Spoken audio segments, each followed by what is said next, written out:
Hey guys, welcome to the chapter 5 quiz review, or quiz. We're going to go through this together and let me know if you guys have any issues. Alrighty, so let's get started. Number one is asking us to determine whether that equation that you have here, I'm going to highlight it. Okay, this equation right here. If this is a function, and if it is, state the degree. And if it's not, write the, then tell why not. And obviously, write the polynomial. If it is a function, write it in standard form. And then identify a leading term and constant term. Okay, so this is very similar to the homework. Is that a function? The short answer is yes. And the reason why is because every term here has the variable x, and the power of that variable is a positive whole number. Simple as that. Now, it's not written standard form. Standard form means that it has to be written so that the biggest exponent, the term with the biggest power, goes first. So it's going to be f of x equals 2. And you're going to first split the x to the 5th power. That's the biggest one. And then afterwards, whatever's left over. So in this case, and in order, right? In decreasing order. So 3x, only one more term left. It does not have x squared. It doesn't have a constant. It just means it's 0 for those terms, right? So this is what we call that same polynomial, but in standard form. So what's the degree? So if you remember from the lecture, the degree is the biggest power that polynomial has. So in this case, the degree is 5 because the biggest power is 5. So it's pretty cool. So let's go ahead and type that in there. So it is a polynomial with a degree of 5.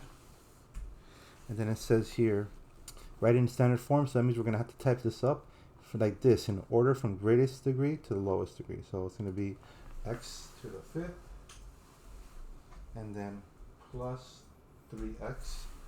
Alrighty, and the leading term is going to be the first term, the very biggest exponent one. So x to the 5th power. Now, the constant, does it have a constant? No, which means it's 0. Remember that, guys. When it doesn't have a constant, it doesn't mean nothing goes there. It means it's a 0 goes there, right? That's all it means. It's just you don't have to technically write it. So that's it for question 1. It's pretty easy. Alright, question 2. Question 2, let me clear this up real quick.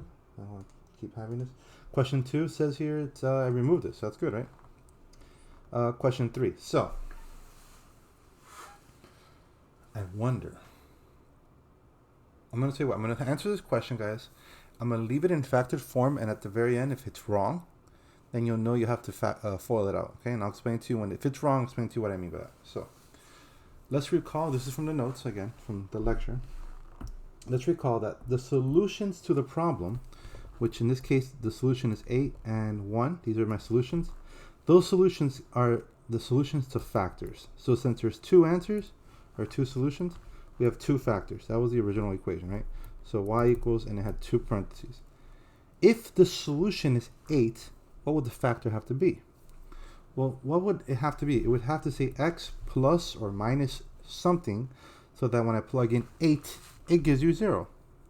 And I think you guys recall from the lecture, you should put minus a, right? Because 8 minus 8 is 0. It's kind of like the opposite, right? So the next solution is positive 1. Well, what do you do? So x, and what would go here so that when I plug in 1 minus or plus 1 would give me 0?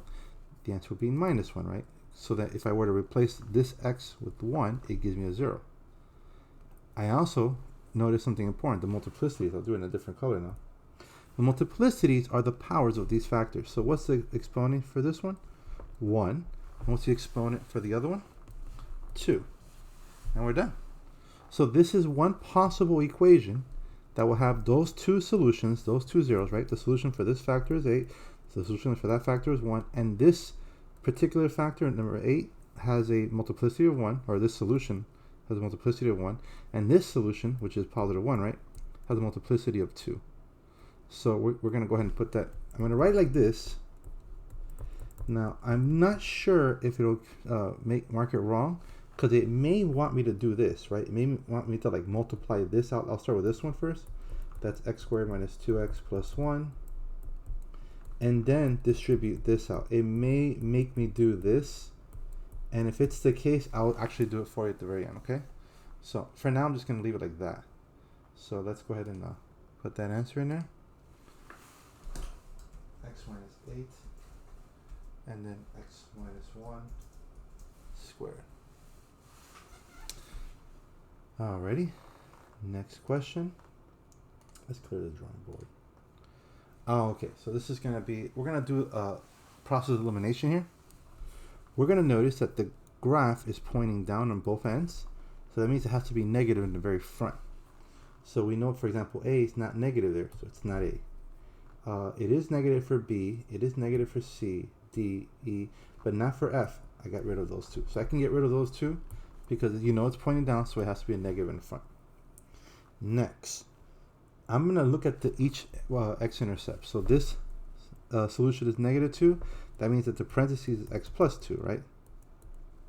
Which is the very first one I see. Okay, good. The very first one is x plus 2. The next solution is positive 2, which means the factor is x minus 2. So the next one should be x minus 2. Okay, yeah. So see how they have these three solutions, or these three factors in the same order of the solutions. Here, the solution is negative 2, then you have x plus 2. Solution is positive 2, x minus 2.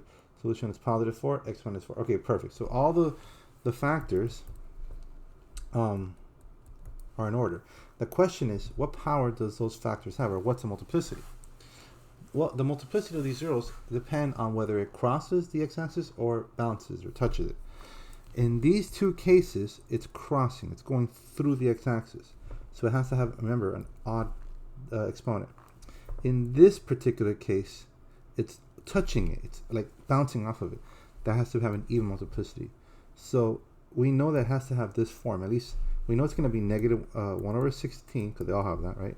And then it's going to have like this. This one's going to be raised to the 1 power, the second term to the second, and the third to the 1 power. So look at the B. B says 1, 1, 2. No. C says 2, 1, 1. No. D says 1, 2, 1. D is correct. Really simple. It's a really easy question. So let's go ahead and do that. When I clear the drawing board, and then I'll move on to the next one. All right.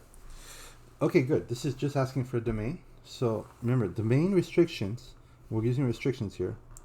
The domain restriction is going to be whatever will make the denominator 0. So we kind of ignore the numerator, right? When we're doing domain, we just look at those two factors in the denominator, x minus 9 and x plus 5. Those two can never equal to 0. So what would this factor be for this factor to be 0? You guessed it, 9. What about this one? This would have to be a negative 5. Those are the two answers x cannot be. If x is either one of those two, it makes the denominator undefined. So it's not in the domain. That's why it says not equal. We're going to go ahead and put, let me be able to draw. Okay, put A, and we're gonna put x. Where's not equal? Here's not equal. Make sure you click this button. And then you're going to put the two numbers 9, negative 5, using a comma to separate it. So 9, comma, negative 5. Alrighty. Let me hit next, and then we'll clear the drawing board.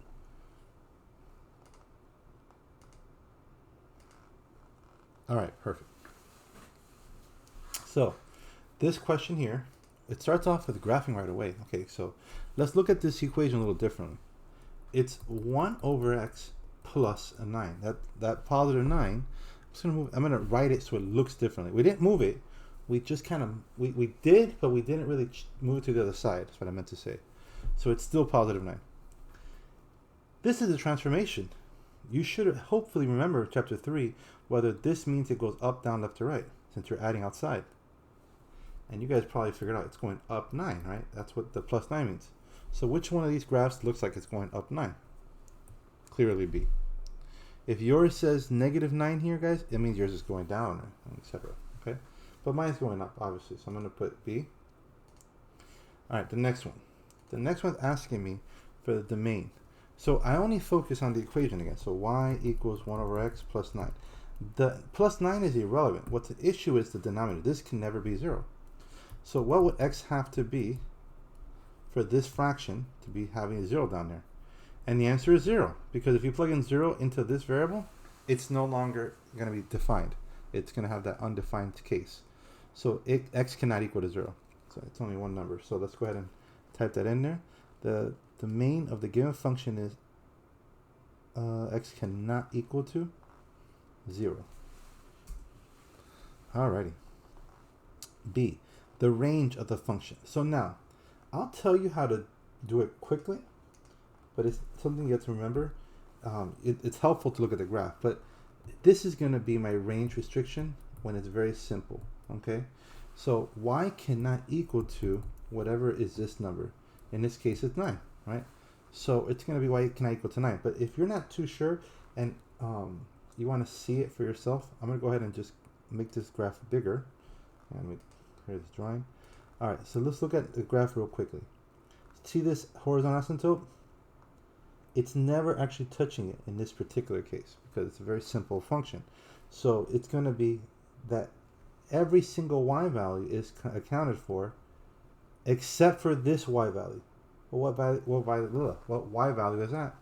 Well, it's going to go up by 2 as I see. So it's going to be 2, 4, 6, 8, and then right in the middle, so it's 9. So it's basically what I said earlier. Y cannot equal to 9. Make sure you put the right one where it says y cannot equal. Now you can see the picture has one vertical asymptote when x is 0. You guys see that? So we know it has one vertical asymptote when x is 0. And obviously it has one horizontal asymptote. You guys can see it earlier. It's right here.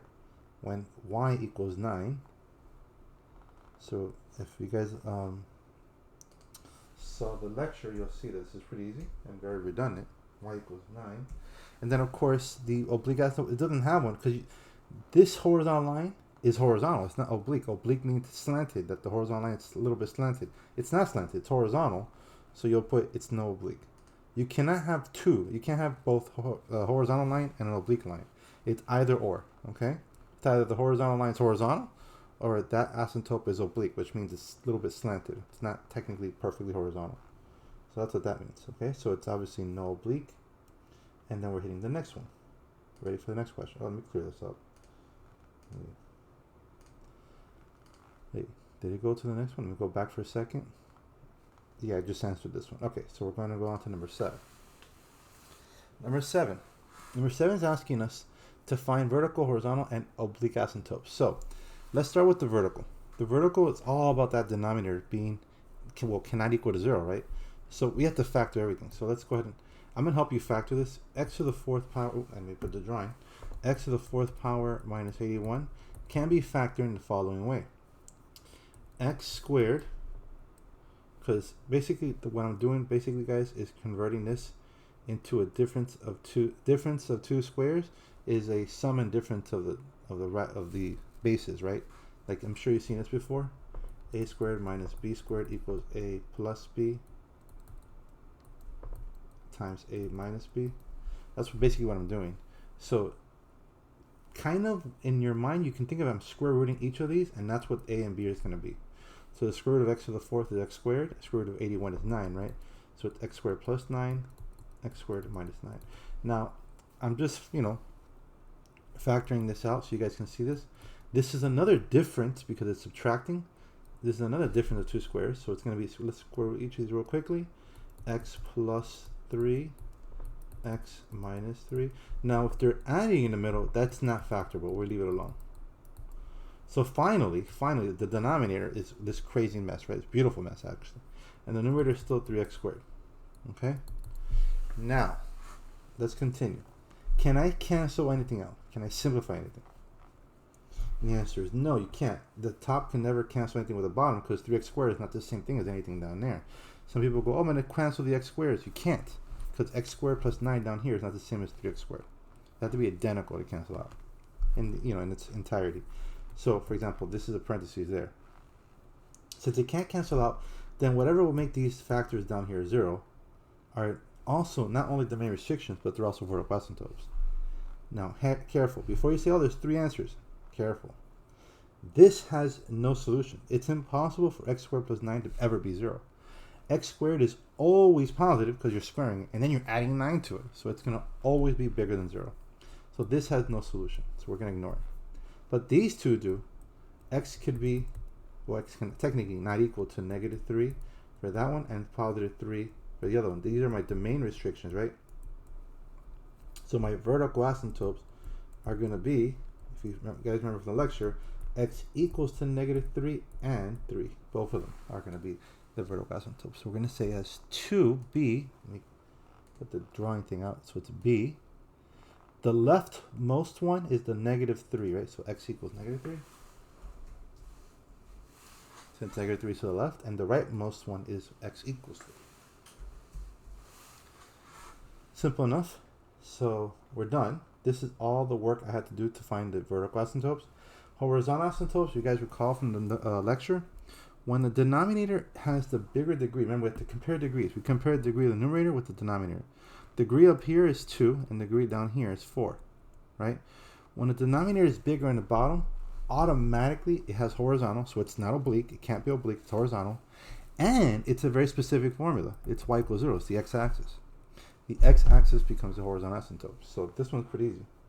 So this will be case 1 that we talked about in the lecture.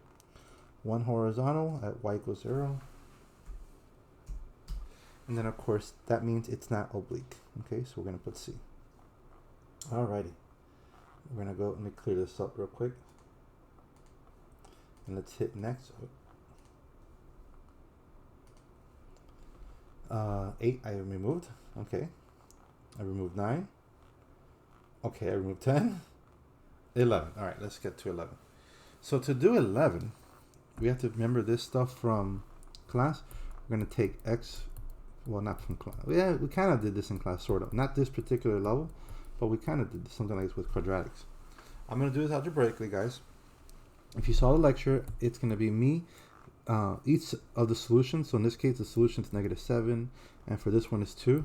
Each solution I'm going to put on a number line.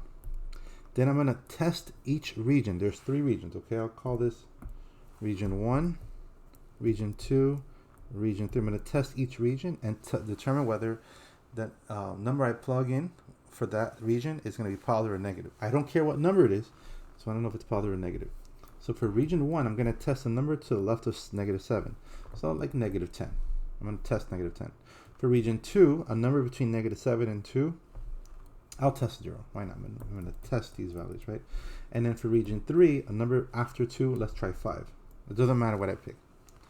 So now, let's test it. I'm going to just simply ask, if I plug in -10 into x plus 7, so it's -10 plus 7, and then I take that number, which in this case is -3, and I square it, what happens to it?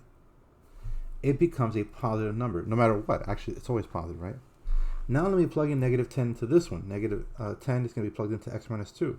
So -10 minus 2, it stays negative, right?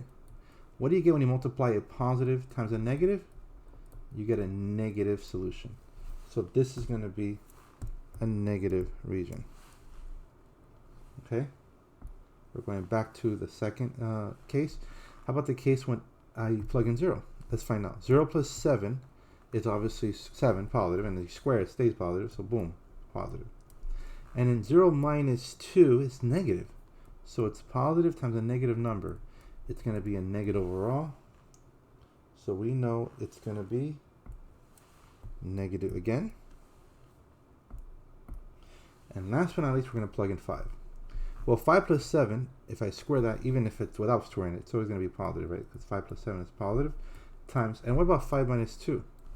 That's also positive. What do you get when you multiply a positive number times a positive number? You get a positive number. So this is a positive region, right? Now the question is, when is the graph less than 0? Not equal to 0, less than 0. Well, here and here. But I cannot include, I'm going to make sure I highlight it, I cannot include this -7 or this +2 because it equals to 0. So how do I represent this section without including -7? Remember, it goes forever to that side. Well, -infinity all the way to -7, right? But not including, so I have to put parentheses. And, or, union, from -7 to 2, but I don't include either side either. Okay, so it's going to be from -7 to not to -2, to +2, sorry. That's a +2. And again, I use parentheses. I do not bracket. I use parentheses because I don't include the edges. It's because they're zeros. Those are zeros. So this would be my solution set. So we're going to go ahead and put that in there.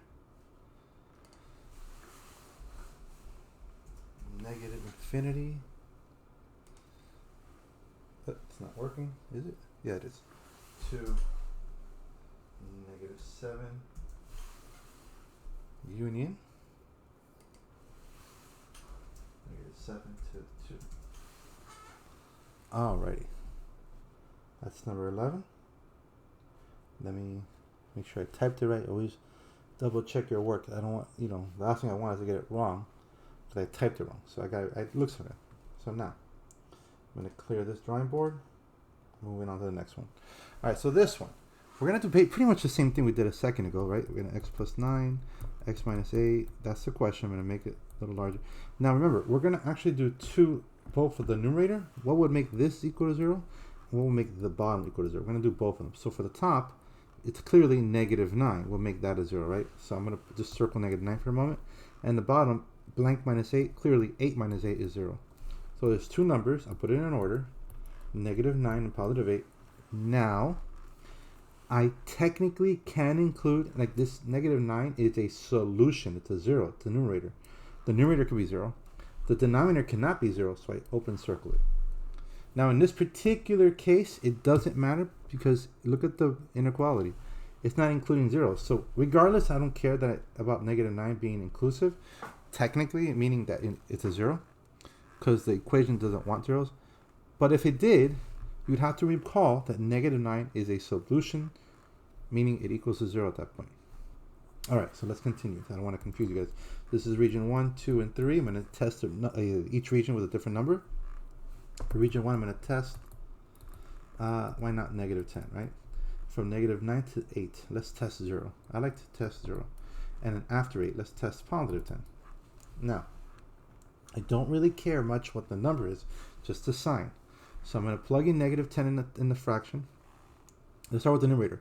-10 plus 9, that's a negative numerator, divided by -10 minus 8. It's another negative denominator. What do you get when you divide a negative by another negative? You get a positive answer. So I'm going to put here positive. This section is positive. Alrighty, next one. We'll plug in 0. 0 plus 9 is obviously positive, and then 0 minus 8 is obviously negative. What kind of number do you get when you have a positive number divided by a negative number? You get a negative solution. So this is a negative region. And now last but not least, 10 plus 9 is a positive number. 10 minus 8 is another positive number. Two positive numbers, when you divide them, stays positive. So region 3 is a positive section. And the question is, when is the function greater than 0? When is it positive? What's positive for this section and that section, right? So it's positive for this part and for that part. And I don't include these boundaries. First of all, I would never include 8 because there's no solution there. But 9 does have -9 has a solution, but I still can't include it because it's not asking for equals. It's only asking for greater than. So then this answer would be from -infinity, right, all the way to -9 in parentheses, union, and then from 8 to infinity, also in parentheses. Let's go ahead and type this out. Oops. -infinity to -9, union, and then 8 to infinity. And let me just make sure I typed it right. And it looks like I did. Always check the parentheses. Everything's nice and neat because you don't want to have to like get it wrong for something silly, okay? I see no obvious error, so I think I'm good. And oh wow, that's it. Question 13 says it's removed. So let's see. So I'm going to submit this and see what we got. I'm wondering about that one question. Okay, it accepted it. So I think it was question 3 or 4. Was it 3? Yeah. You can leave it like this, guys. I was hoping you didn't have to turn it into, like what I said, expand it to a polynomial. So this is perfectly legitimate. It works. It gave us the correct answer, or at least it gave us credit. So we got 100%. Excellent. Well, good luck. If you have any questions on this quiz, you guys let me know, okay? Take care.